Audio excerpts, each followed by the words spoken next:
I mean, those little wins, I know what you're saying. Like when I was sort of learning to be a software developer, those little wins, just getting something to work, just getting something to happen. Yeah, it's buoyant, isn't it? It gives you that sort of push to do the next thing and the next thing. And yeah, you know, you've climbed a literal mountain, but you've also got those business, you know, those metaphors as well for kind of going step by step, because those little wins will take you much further. Because often when you hear successful entrepreneurs talk, you realize they've gone through those little phases. You think, oh, they just got successful overnight. And then they tell you all the things, all the decisions, maybe things they took the wrong path. And it's interesting to hear that their stories aren't too far removed from everyone else's. They just made those decisions. They were willing to take that next step, even if it was a small one, because they knew eventually that would get to their goal. And you took those steps to climb that mountain, and you're probably going to take more steps than that. So it's just seeing that sort of onward trajectory and, you know, always looking forward, always looking for the positive.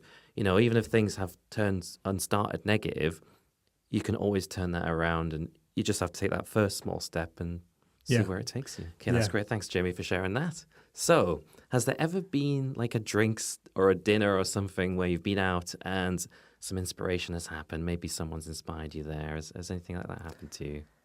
Yeah, so I think this is where I've been, you know, really lucky in life, where you know, I love being a journalist. I love meeting people. I love meeting interesting people, and being inspired by them. And it's almost like having, you know, like a front row ticket to different concerts or different bands that you like, and being able to be kind of privy to the music. So don't get me wrong, I've interviewed a lot of dull people, boring people, disingenuous people, and, you know, there's times where I've written articles that have probably reflected that. But I've always felt with the tech sector and meeting entrepreneurs and meeting people with genuine fire in their belly to add value and do something creative, do something innovative, that's really inspired me. Genuinely, it really, really has. And I think that's why I left sort of B2B journalism, sort of sector agnostic, to really doubling down on the tech sector as a vertical.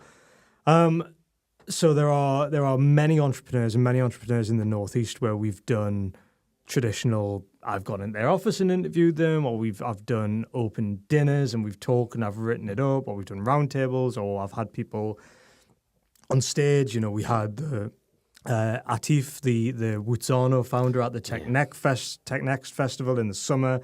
His journey was really special. His commitment to the region and his kind of vision for growing a global company from North Tyneside, you know, that genuinely inspired me. Yeah.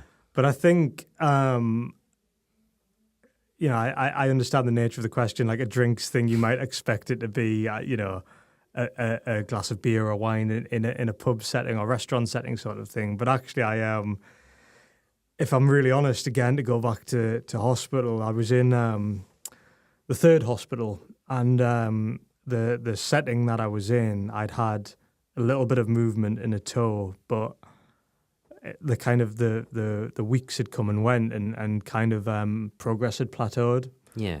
And the realities of being disabled and the fear of not being able to walk again, and therefore having a feeling like I would have a door closed to some of the things that I was incredibly passionate about, again, to go back to my identity, was really starting to break me. And I had one night in hospital. So basically, in the hospital that I was in the centre of it, there was a Costa Coffee, and I used to take any opportunity I could to get off the ward. And you know, I didn't have the strength to sort of push myself in the wheelchair. So a visitor would basically take me. So one night, my wife took me, and for the first time in my life, I completely broke down, and I just totally lost it. And for the first time in my life, had I guess what would be either a panic or an anxiety attack. And